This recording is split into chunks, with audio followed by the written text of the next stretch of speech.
एकंदरीत आपण आपल्यासोबत काही ज्येष्ठ पत्रकार मंडळी आहे त्यांच्याकडून आपण जाणून घेणार आहेत की नेमकं ह्या वेळेचं जे इलेक्शन आहे ते त्या निवडणुकीकडे कशा पद्धतीनं ह्यांचा पाहण्याचा दृष्टिकोन होता। एकतर अंबाजोगाई नगर परिषदेच्या संदर्भात बोलायचं झालं तर नगर परिषदेच्या स्थापनेपासून यावर्षी झालेली निवडणूक ही अत्यंत प्रतिष्ठेची समजली गेलेली आहे।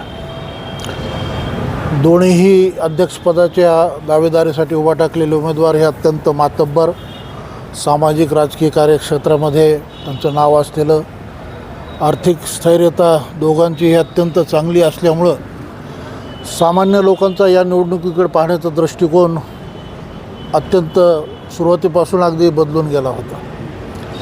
अंबाजोगाई नगर परिषदेच्या इतिहासामध्ये एवढे तुल्यबळ उमेदवार कधीही उभे न टाकल्यामुळं मतदारांना वेगवेगळे प्रलोभनं दाखवण्यात आले आणि या प्रलोभनाच्या माध्यमातून विकास कामाचा जो एक वेटो असतो निवडणुकीमध्ये, तो विकास कामाचा मोटो कुठंतरी दुर्लक्षित झाला आणि मतदार जास्तीत जास्त प्रमाणामध्ये प्रलोभनाकडे आकर्षित झाले असं माझं मत आहे।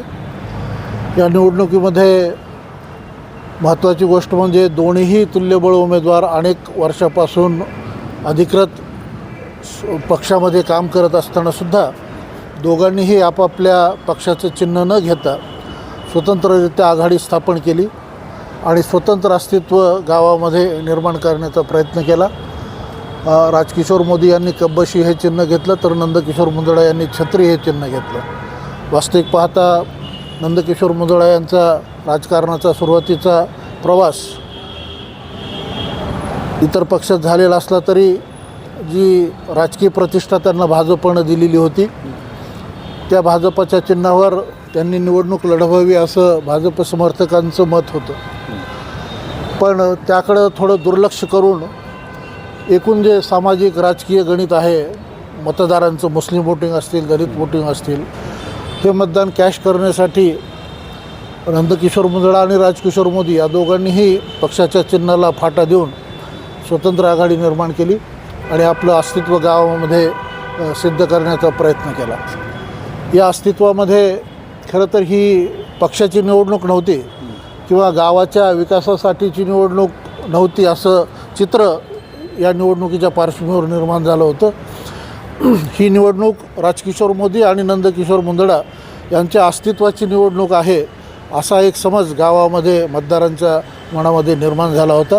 त्यामुळं ही प्रतिष्ठेची निवडणूक आणि या निवडणुकीनंतर लागणारे निकाल हे धक्कादायक देणारे ठरतील असं मला वाटतं। एकंदरीत आजपर्यंतचा निवडणूक पण तुम्ही अनुभवलेले ज्येष्ठ पत्रकार म्हणून, आणि हे जी कालची निवडणूक झाली, एकंदरीत ह्या निवडणुकीमध्ये अफाट असा खर्च झाल्याच्या देखील चर्चा आपण ऐकलेल्या आहेत। नेमकं तेवढा खर्च करण्याची काय गरज आहे? कारण एकीकडे विद्यमान आमदारांचे सासरे होते, त्यांचं तर ऑलरेडी काम सुरू होतं, दुसरीकडे राजकिशोर मोदी हे देखील 25 वर्षापासून त्यांची सत्ता कायम या नगर परिषदेवर त्यांचं वर्चस्व राहिलेलं। राजकिशोर मोदी आणि नंदकिशोर मुंदडा हे दोघंही 25-30 वर्षापासून राजकारणामध्ये आहेत। दोघांचंही राजकारणामध्ये स्वतंत्र अस्तित्व आहे, तरीसुद्धा या निवडणुकीमध्ये स्वतःचं अस्तित्व निर्माण करण्याच्या पायी ही निवडणूक अत्यंत प्रतिष्ठेची झालेली आहे। एकतर अंबाजोगाई शहराचं असं समीकरण गेली 25-30 वर्षापासून होतं की नंदकिशोर मुंदडा यांना विधानसभेसाठी सहकार्य करायचं आणि राजकिशोर मोदी यांना नगर परिषदेच्या निवडणुकीमध्ये सहकार्य करायचं असं सूत्र या गावानं गेली 25-30 वर्षापासून जोपासलेलं आहे। हे सूत्र हे दोघंही एकमेकाच्या परस्पर विरोधी उभे टाकल्यामुळं हे सूत्र या निवडणुकीत बदललं गेलं। मुंदडांच्या समर्थकांचीही या सूत्रामध्ये गोची झाली आणि राजकिशोर मोदी यांच्या समर्थकांची सुद्धा हे सूत्र सांभाळताना गोची झाली। वास्तविक पाहता तुम्ही जो प्रश्न उपस्थित केला की आर्थिक उलाढालीचा, खरं तर खर्चावर नियंत्रण ठेवण्यासाठी निवडणूक आयोगानं शासकीय अधिकाऱ्यांवरती जबाबदारी सोपवलेली आहे, पण एक त्रयस्थ पत्रकार म्हणून, सामाजिक कार्यकर्ता म्हणून जेव्हा मी या निवडणुकीकडे पाहतो तेव्हा या निवडणुकीमध्ये नगरसेवकांनी केलेला खर्च हा डोळे विस्फारणारा खर्च आहे. माझ्या माहितीप्रमाणे एका वार्डमध्ये शहरामध्ये 2 प्रभाग असे आहेत की 2 प्रभागामध्ये 1 कोटी ते 1.25 कोटीच्या जवळपास खर्च झालेला आहे. अशी चर्चा मतदारांमध्ये आहे. म्हणजे आपण काही प्रत्यक्ष कोणाला पैसे वाटताना पाहिलं नाही, कोणाला नेता खरेदी करताना कोणाला पाहिलं नाही, पण इलेक्शन झाल्यानंतर दुसऱ्या दिवशी जी चर्चा होते ती चर्चा ऐकताना अगदी म्हणजे आपण या लोकशाहीमध्ये उगाचच जन्म घेतला असं वाटावं इतपत ही लोकशाहीची या निवडणुकीमध्ये मतदान खरेदी करण्याची जी पद्धत अवलंबिला गेली ही अत्यंत धक्का देणारी आहे. यांच्याकडून पण आपण जाणून घेणार आहे. तुमच्याकडं तर आणखी येणारच आहे, थोडं परळीचं पण आपल्याला बघायचं आहे. मला असं एकंदरीत अंबाजोगाईचं ह्यावरची जी निवडणूक झालेली आहे अगदी चुरशीची निवडणूक झालेली आहे. मात्र याच्यामध्ये एक प्रकर्षानं नमूद करावं वाटतं की या ठिकाणी दोन्ही उमेदवारांनी पक्षाचे चिन्ह घेतलेलं नव्हतं. मुळात या दोन्ही नेत्यांचं जर राजकारण पाहिलं तर ते मुळात ते स्वतः अल्पसंख्याक समाजातले आहेत. त्यांना स्वतःचं कास्ट वोटर जे आहे लागतं ते कास्ट वोटर नाही. त्याच्यामुळं पर्यायानं त्यांना ज्या काही ज्यांचा प्रभाव असलेल्या ज्या जाती आहेत मग अशा जातींकडे त्यांना त्या ठिकाणी त्यांचं आकर्षण असतं आणि त्या ठिकाणी त्या जातीकडे ते वळत असतात. आता अंबाजोगाई शहराचं राजकारण आणि समाजकारण जर गेल्या 40 वर्षामध्ये पाहिलं तर या ठिकाणी एक पुरोगामी विचारसरणीचं गाव म्हणून याचा आवर्जून राज्याच्या नकाशामध्ये त्याचा उल्लेख आहे. मग या गावचं समीकरण पाहता दोन्ही नेत्यांनी म्हणजे कोणी एक चिन्ह घेतलं आणि एकाने एक राजकीय पक्षाचं चिन्ह घेतलं असं झालं नाही. तर दोन्ही मातब्बर नेत्यांनी स्वतः आघाडी निर्माण करून त्या ठिकाणी वेगवेगळं चिन्ह घेतलं आणि आम्ही धर्मनिरपेक्ष आहोत हे सांगण्याचा त्या ठिकाणी प्रयत्न केलेला आहे. मग भाजपनं सुद्धा त्या ठिकाणी स्वतःचं चिन्ह घेतलं नाही आणि राष्ट्रवादीनं सुद्धा त्या ठिकाणी चिन्ह घेतलं नाही की आम्हीच खरे धर्मनिरपेक्ष आहोत आणि आम्हीच तुमच्या अडीअडचणीला धावून येऊ शकतो ही एक प्रतिमा निर्माण करण्याच्या नादामध्ये हे त्या ठिकाणी त्यांनी स्वतंत्रपणे मार्ग अवलंबिला आहे. एकंदरीत परळीचं राजकारण पाहायला गेलं तर मुंडे बहीण भाऊ ह्यावेळेस निवडणुकीमध्ये एकत्र होते आणि त्या ठिकाणी घड्याळीच्या चिन्हावरती पद्मश्री बाजीराव धर्माधिकारी या निवडणुकीच्या रिंगणात होत्या. तर दुसरीकडून तुतारीने देखील उमेदवार दिलेला होता. एकंदरीत परळीच्या राजकारणाविषयी काय तुमचं ॲनालिसिस असणार? परळीच्या राजकारणामध्ये गेल्या विधानसभा निवडणुकीपासून पूर्णतः बदल त्या ठिकाणी झालेला आहे. तसं पाहिलं तर लोकसभा निवडणुकीपासूनच बीड जिल्ह्याच्या राजकारणामध्ये प्रामुख्यानं बदल झाल्याचं पाहायला मिळतो आहे. या ठिकाणी जातीय द्वेष हा मोठ्या प्रमाणात वाढतो आहे आणि हा रोखण्यामध्ये प्रस्थापित पक्ष आणि पुढारी हे दोनही अपयशी ठरलेले आहेत. या दोघांची सुद्धा त्या ठिकाणी जबाबदारी होती की समाजामध्ये सलोखा राखणं, 2 जातींना एकत्र आणणं आणि त्यांच्यामध्ये एक समन्वय निर्माण करणं. परंतु हे काही गेल्या 2 वर्षामध्ये लोकसभेपासून 24च्या लोकसभेपासून हे काही झालेलं नाही. उलट त्याला जास्तीत जास्त फुंकर मारण्याचं काम या ठिकाणी होत आहे. कारण आजही तणाव कमी झालेला नाही आणि त्यातूनच कुठंतरी परळीमध्ये सुद्धा बाजीराव धर्माधिकारी हे महायुतीच्या वतीनं चिन्हावर लढले आणि राष्ट्रवादी काँग्रेस पक्ष शरदचंद्र पवार गटाच्या वतीनं सौ संध्या दीपक देशमुख हे या त्या ठिकाणी लढलेले आहेत. मग आता एकूण आज जर तिथलं समीकरण आणि गणित जर पाहिलं विजयाचं तर एक वेगळं त्या ठिकाणी एक वेगळं चित्र असल्याचं दिसत आहे आणि निकाल काय असेल हे येणाऱ्या 21 तारखेला कळेल. एकंदरीत आपल्यासोबत आणखीन ज्येष्ठ पत्रकार आहेत. मला सांगा, अंबाजोगाई तुम्ही अनेक वर्षापासून या ठिकाणी राजकारण बघितलेलं आहे. तुम्ही खूप तुमचा मोठा असा दांडगा अनुभव आहे. काय यावेळेस निवडणुकीमध्ये तुम्ही अनुभवले? मी सर्वप्रथम माध्यम प्रतिनिधींना डावलणाऱ्या आणि मतदारांचा सन्मान करणाऱ्या आणि मतदारांना लक्ष्मी दर्शन घडवणाऱ्या उमेदवाराचं हार्दिक अभिनंदन करतो. अंबाजोगाईचं राजकारण पाहता गेल्या 25 वर्षामध्ये आपल्याला सर्वांना माहिती आहे की अंबाजोगाईच्या नगरपरिषदेवर राजकिशोर पापा मोदी यांची सत्ता आहे. त्यांचा गड आहे हा आणि हा गड पोखरण्याचं काम निश्चितच या निवडणुकीमध्ये त्यांचे जे प्रतिस्पर्धी उमेदवार आहेत नंदकिशोर मुंदडा यांनी हे केलेलं आहे, ह्याच्यात काही दुमत नाही. आणि एकंदरीत निवडणुकीचं जर चित्र पाहिलं तर अथांग असा त्यांच्याकडं जनसमुदाय हा त्या ठिकाणी नंदकिशोरजी मुंदडा यांच्याकडं वळताना दिसलेला आहे. त्यातले त्यात मुस्लिम समाज हा मोठ्या प्रमाणावर त्यांच्याकडे वळलेला दिसलेला आहे. आणि तसं पाहिलं तर राजकिशोर पापा मोदी यांच्याकडे जरी कुठंतरी त्यांचा गट ढासळताना दिसत असला तरी राजकिशोर पापा मोदी यांचं असं काही मतदार आहे की जे उघड न येणारं मतदार आहे. तर त्याच्यामुळं येणाऱ्या आता जे काही 21 तारखेला निकाल लागणार आहे हे याच्यामधून काय निकाल लागल एवढी अटीतटीची लढत या ठिकाणी झालेले लक्ष्मी दर्शन मोठ्या प्रमाणावर या ठिकाणी दोन्ही उमेदवाराकडून झाले, याच्यात काही दुमत नाही असं मला वाटतं. एकंदरीत या निवडणुकीमध्ये कारण आपण सोशल मीडियामध्ये तुम्ही पण ॲक्टिव्ह होता, ते सगळेच ॲक्टिव्ह होते, मी पण ॲक्टिव्ह होतो. ह्या सोशल मीडियामध्ये ज्यावेळेस त्यांना उमेदवारी मिळाली, जे की भाजपचे आमदार यांचे जे सासरे आहेत, त्याच्यानंतर सोशल मीडियावरती टीका टिप्पण्या झाल्या. कारण एकाच घरामध्ये तुम्हीच आमदार, तुम्हीच नगराध्यक्षपदासाठी उमेदवार या ठिकाणी झालेले आहेत, कार्यकर्ते नाहीत का? तर या सगळ्या गोष्टीकडे कसं पाहतात? नाही, आता निवडणूक लढवण्याचा प्रत्येकाला अधिकार आहे. आता काकाजीचे सुद्धा आता एक त्यांनी प्रत्यक्ष मुलाखत देताना सांगितली माझी पहिली आणि शेवटची निवडणूक आहे. त्याच्यामुळे एक मतदारांना भावनिक करण्याचा त्यांनी निश्चितपणे प्रयत्न केलेला आहे आणि ह्याच्यामध्ये ते कितपत यशस्वी होतील आता आपल्याला 21 तारखेला कळणार. याच्यामध्ये एक सांगतो.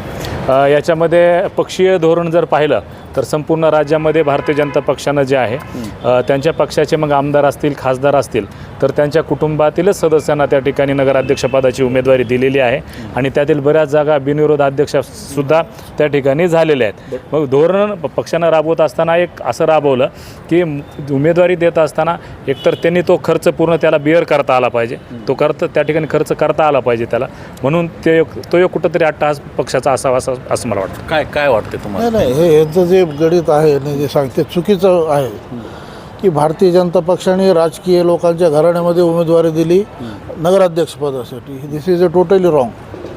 कारण माझ्या उमेदवारामध्ये 2-3 उमेदवार असे आहेत पाहण्यात की अत्यंत सर्वसाधारण परिस्थितीमधून आलेला पण भाजपशी प्रामाणिकपणे काम केलेला उमेदवार, अशा उमेदवाराला भाजपनं प्राधान्य दिलेलं आहे. मराठवाड्यामध्ये 3 उमेदवार अशा पद्धतीचे आहेत ज्यांची घरची परिस्थिती अत्यंत सर्वसाधारण आहे, पण गेली 25-30 वर्षापासून एक सामान्य कार्यकर्ता कॉलेजच्या विद्यार्थी दशेपासून तो भाजपसोबत आहे आणि प्रामाणिकपणे भाजपमध्ये काम करतो. अशांना भाजपनं उमेदवारी दिल्याचं माझ्या पाहण्यात आहे निदर्शन. आता तुमचं बी म्हणणं बरोबर आहे, पण तसं तुमच्या म्हणण्यानुसार पाहायला गेलं तर ऑलरेडी त्यांनी अगोदर राष्ट्रवादी काँग्रेसमध्ये होते, त्याच्यानंतर भाजपमध्ये येऊन आमदार झाले. मग इथला मुद्दा नाही सांगत नाही. अच्छा. मराठवाड्यामध्ये 3 उमेदवार असे आहेत भाजपचे की जे त्यांनी भाजपनं कार्यकर्त्यांना न्याय दिला म्हणण्यासारखे उमेदवार आहेत. ठीक आहे, येतो मी आपल्याकडून परळीचं पण जाणून घ्यायचं आहे. मला सांगा, मुंडे साहेबासोबत, पंकजा मुंडे यांच्यासोबत, धनंजय मुंडेसोबत आपली चांगली जवळीक आहे, कारण आपल्याला चांगलं ओळखतात. एकंदरीत परळी आणि अंबाजोगाईचं काय तुमचं म्हणजे ॲनालिसिस काय असतं? माझं सुरुवातीला अंबेजोगाईचं ॲनालिसिस असं आहे की अंबेजोगाईचे ज्येष्ठ नेते नंदकिशोर मुंदडा असतील किंवा मग माजी नगराध्यक्ष राजकिशोर मोदी असतील, या दोन्ही जे आत्तापर्यंत एकमेकाचे विरोधक होते, मात्र ही पहिली निवडणूक अशी आहे की यामध्ये ते आमनेसामने आले आणि ते आमनेसामने आल्यानंतर त्यांनी याच्यामध्ये एक बाजू पहिल्यांदा अक्षय मुंदडा यांनी या निवडणुकीमध्ये पत्रकार परिषद घेतली. माजी नगराध्यक्ष राजकिशोर मोदीवर जी गंभीर आरोप केले त्या संदर्भात त्यांनी उत्तर देताना जेवढ्या ताकदीनं अक्षय मुंदडा यांनी आरोप केले तेवढ्या समर्पक या प्रश्नाची उत्तरं मोदी देऊ शकले नाहीत. त्यामुळे सुरुवातीला ही निवडणूक पूर्णपणे मुंदडाच्या बाजूने गेली होती.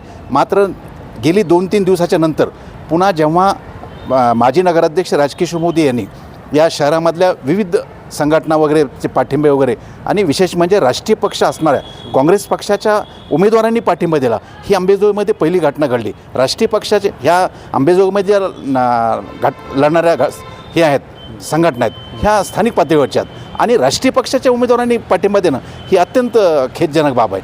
दुसरा मुद्दा असा की माझं असं मत आहे की अंबेजोगाई शहरामध्ये ही निवडणूक विकासाच्या किंवा केलेल्या कामावर झालीच नाही. ही निवडणूक ज्या पद्धतीनं एक वेगळ्या वळणावर आली त्यामध्ये माध्यमाची सुद्धा फार मोठी जबाबदारी होती. माध्यमाच्या एकाही कुठल्याही दैनिकामध्ये किंवा सोशल मीडियावर या मुद्द्याकडे त्यांना दोन्ही उमेदवारांना वळण्याचा प्रयत्न झाला नाही. त्यामुळं या ठिकाणी माध्यमाची जबाबदारी असताना माध्यमांनी आपली जबाबदारी ही केली नाही. त्यामुळं अंबेजोगाईच्या ह्या आत्ताच्या काल झालेल्या मतदानामध्ये नेमकी अंबेजोगाईच्या मतदारांनी कोणाच्या बाजूने कौल दिला हे कळू शकलं नाही. म्हणजे ही पहिल्यांदा असं झालं. नाही तर अनेक वेळेला परिस्थिती अशी होती की जेव्हा शेवटच्या 2 दिवसामध्ये या अंबेजोगाईच्या मतदारांनी आपला कौल दिला होता. मात्र ही पहिली निवडणूक आहे की ज्यामध्ये अंबेजोगाईचे मतदार कोणाच्या बाजूने झुकले हे स्पष्ट होत नाही. परंतु या ठिकाणी दोन्ही उमेदवारांनी त्यांचं पक्षाचं चिन्ह घेतलं नाही. त्यांनी स्वतंत्र आघाड्या स्थापन करून या ठिकाणी निवडणूक लढवली. आता तुमचा इतक्या दिवसाचा अनुभव आहे, असं का वाटलं त्यांना की आपण स्वतंत्र लढलं पाहिजे? मुळात राजकीय पक्षाच्या भूमिका वेगळ्या आहेत. अंबेजोगाईमध्ये ज्या भाजपाला अडचणीची भूमिका वाटते, तर तशी राष्ट्रवादीला काही अडचणीची नसताना त्यांनीसुद्धा आघाडी केली. मग त्याच्यामध्ये भाजपाची जे लोकसभा विधानसभेच्या निवडणुका झाल्या त्यामध्ये भाजपाच्या विरुद्ध अंबेजोगाई शहराचा कौल आहे आणि राष्ट्रवादी ही च्या बाजूनं म्हणजे मायनॉरिटीचं कल असताना सुद्धा म्हणजे राजकिशोर मोदी यांनी आघाडी केली. मग नेमकी ह्या दोन उमेदवाराच्याच भूमिका स्पष्ट झाल्या नाहीत, यांनी का आघाडी केल्या हे मग तेच विचारतं की तुम्हाला काय म्हणजे माझं असं त्याच्यावर मत आहे की या दोघांनी म्हणजे आपलं अस्तित्व अंबेजोगाई शहरामध्ये कायम टिकलं पाहिजे या भूमिकेतून दोघांनी आघाड्या केल्यात. म्हणजे पक्षाची भूमिका काय असेल ते असेल. इतर ठिकाणी मुख्यमंत्री बीडला आले, अंबेजोगाईला आले नाहीत. एकनाथ शिंदे उदगीरला आले, अंबेजोगाईला आले, कारण त्यांचाही उमेदवार होता. मात्र चिन्हाच्या पक्षाच्या चिन्हावर न लढवता अजितदादांनी येऊन सभेला आव्हान केलं, ही आश्चर्याची बाब आहे. त्यामुळे हे अत्यंत चुकीचं ते जे कोणी असतील त्यांनी स्वतःचं अस्तित्व निर्माण केलं. पक्षाच्या अस्तित्वाला त्या ठिकाणी तिलांजली मिळाली असं माझं मत आहे. एकंदरीत तुम्ही परळीचं देखील राजकारण जवळून बघितलेलं आहे. काय नेमकी परळीची परिस्थिती असणार? एकतर परळीचं पूर्वीचं राजकारण म्हणजे अतिटोकाला जात होतं, मात्र या वेळेला अत्यंत खालच्या स्तरावर एकमेकावरचे आरोप प्रत्यारोप, त्यामुळे मतदारांनासुद्धा असा म्हणजे संभ्रम निर्माण झाला. नेमके कोणाच्या बाजूने उभा टाकायचं, नेमके कोण आपला संरक्षण करेल. कारण बीड जिल्ह्यामध्ये सर्वात सेन्सिटिव्ह शहर हे परळीचं आहे. त्या ठिकाणी दोन्ही म्हणजे पंकजाताई असतील किंवा धनंजय मुंडे असतील, या दोघांनीही ज्या पद्धतीनं एक शुअरिटी मतदारांना द्यायला पाहिजे ती मला असं वाटतं की यावेळेस दिली नाही. आणि ही निवडणूक दीपक देशमुख विरुद्ध धर्माधिकारी अशाच याच दोघांच्या अवतीभोवती फिरली. आजही त्याचे आरोप प्रत्यारोप सुरू आहेत. मात्र ही लोकशाहीला अत्यंत घातक आहे.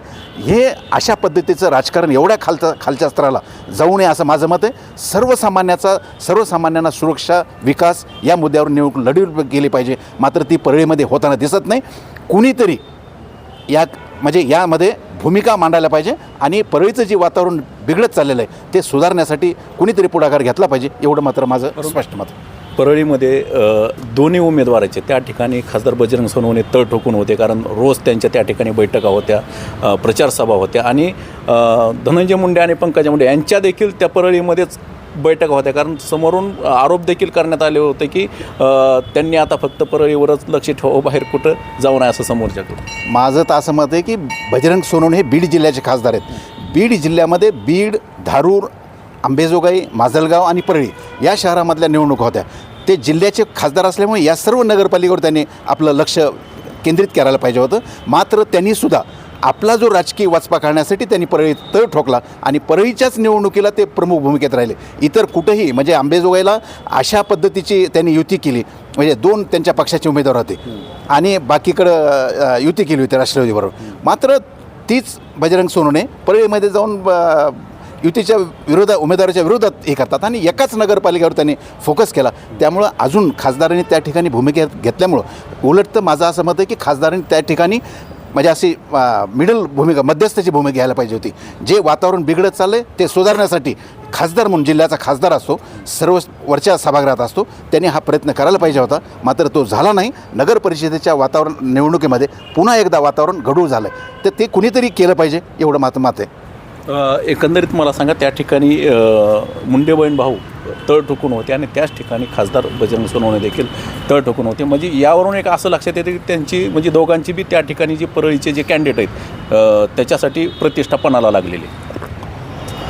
एकतर कसं आहे पहा की निवडणुकीच्या सुरुवातीच्या कालावधीमध्ये एखादा उमेदवार या पक्षातून त्या पक्षामध्ये जातो तेव्हा मतदारांचं मत त्या उमेदवाराबद्दल फिक्स झालेलं असतं. तुम्हाला नगराध्यक्षपदाची निवडणूक लढवायची तर तुम्ही 5 वर्ष काय केलं, 5 वर्ष तुम्ही कोण्या बिळामध्ये बसले होते, हे जनता विचारते ना. परळीचे जे उमेदवार आहेत देशमुख, ते 5 वर्षामध्ये का नाही आले फोकसमध्ये? त्यांना जर अध्यक्षपदाची निवडणूक लढवायची होती तर कुठं होतं त्यांचं 5 वर्षाचं अस्तित्व? निवडणुकीच्या समोर एकदम कोण्यातरी पक्षामध्ये प्रवेश करायचा आणि अध्यक्षपदाचे दावेदार म्हणून गावभर मिरवायचं, लोकांना मतं मागायची, लोक कसे ॲक्सेप्ट करतील तुम्हाला, याचा विचार खरं तर या त्या उमेदवारांनी करायला पाहिजे होता. परळीच्या संदर्भामध्ये बोलायचं तर परळीची ताकद ही धनंजय मुंडे आणि पंकजाताई मुंडे हे एकत्र आल्यामुळं दुग्णित झालेली आहे.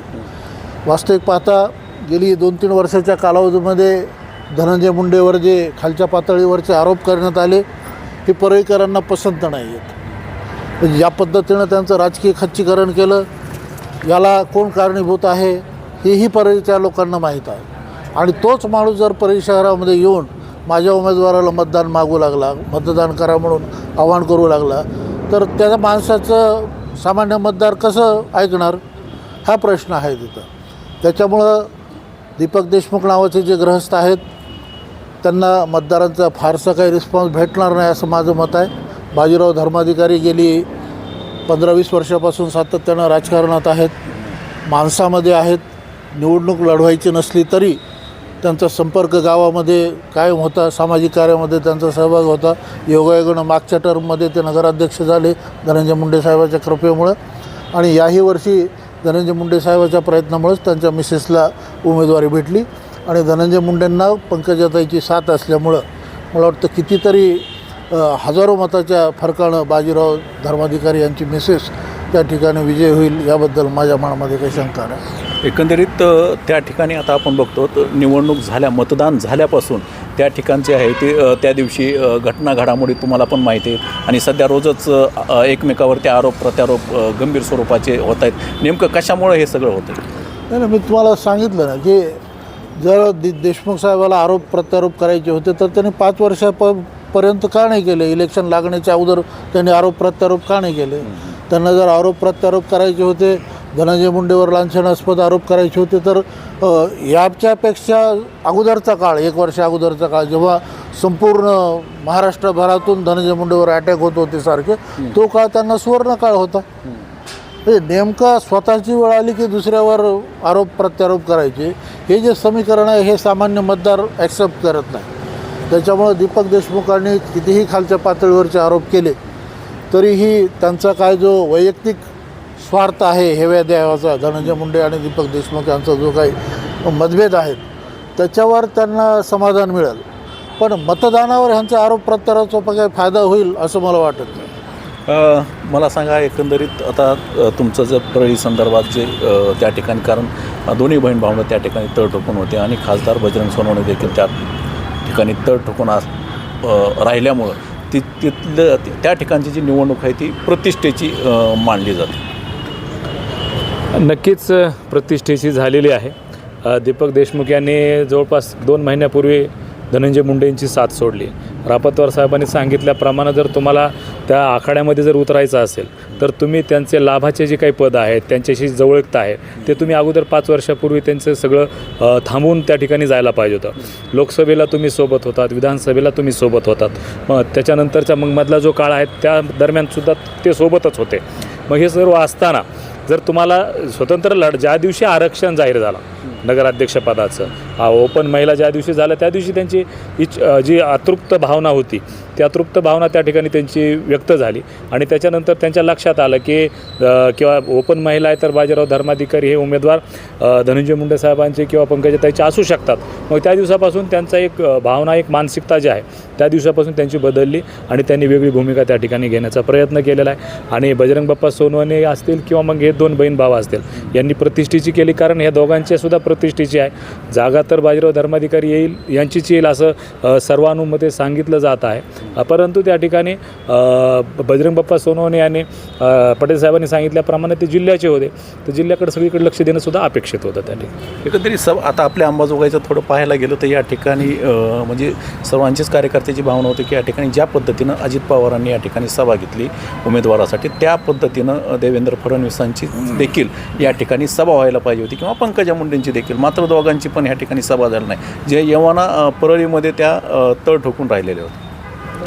नाही, आता आघाडीची भूमिका घेतल्यामुळे त्यांना काही सभेची गरज वाटली नाही, कारण ही स्थानिक पातळीवरची निवडणूक आहे, आम्ही ती कंडक्ट करण्यासाठी सक्षम आहोत हे जेव्हा त्यांना लक्षात आलं त्याच वेळेस त्यांनी आघाडी केलेली ना. मग त्यावेळेस तर मग पंकजाताईंनी येण्याचा किंवा देवेंद्रजींनी येण्याचा काही विषयच नव्हता. त्यांनी म्हणजे ज्या दिवशी आघाडीचा प्रयोग केला त्या दिवशीच त्यांनी ठरवून टाकलं होतं की आपल्याला आपल्या स्वतःच्या ताकदीवरच या ठिकाणी लढायचं आहे आणि ताकदीवरच लोकांपर्यंत पोहोचायचं. परळीचं जर त्यांनी एक अंदाज बांधलेला आहे, दोघांनी निकाल तर येणार 21 तारखेला कळेल आपल्याला कोण नगराध्यक्ष होणार आहे. तुम्ही काय अंदाज बांधला आहे? मलाही असं वाटतं की पंकजाताई आणि धनंजय मुंडे हे दोघांची एकत्र आल्यामुळं त्या ठिकाणी इतरांचं फार चालेल आणि इतर उमेदवाराला काही फ्युचर आहे असं मला नाही वाटत. परळीमध्ये या दोन मुंडे बहीण भावाच्या संदर्भातलं हे होईल. अंबेजोगाईमध्ये सुद्धा त्याच पद्धतीचं गेली 30-40 वर्ष ज्येष्ठ नेते नंदूशेठ मुंदडा यांनी कधीही उमेदवारी घेतली नाही किंवा सक्रिय राजकारणात होते, मात्र कुठेही उमेदवारी लढवली नाही. मग यांची दुसरी बाजू अशी आहे माजी नगराध्यक्षांची, 4 वर्ष हा प्रशासकाचा काळ होता. या 4 वर्षाच्या प्रशासकाच्या काळामध्ये ज्या पद्धतीने ते स्वतःला जर विरोधी पक्ष म्हणत असतील तर अंबेजोगाई शहराच्या विविध आज एकही समस्येवर कुणी चर्चा केली नाही.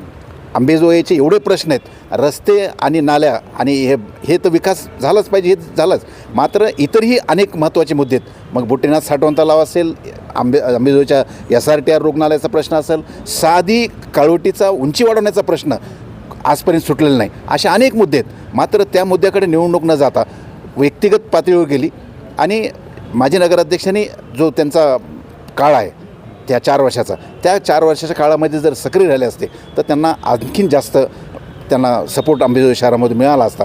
आता नेमका अंबेजोगाईच्या जनतेने कौल कुणाला दिला आहे ते उद्या 21 डिसेंबरच्या नंतरच कळेल. मात्र आज तरी परिस्थिती अशी वाटतं मला, कुणाचंही असे कुणी खात्री देऊ शकत नाही. ज्या पद्धतीचे तिकडे दोन्ही ताकद एकत्र आले, मात्र परळीमध्ये दोन्ही समसमान होते. नाही नेमकं जनतेने काय त्यांना कुणाच्या बाजूने कौल दिला हे 21 डिसेंबरनंतरच कळेल.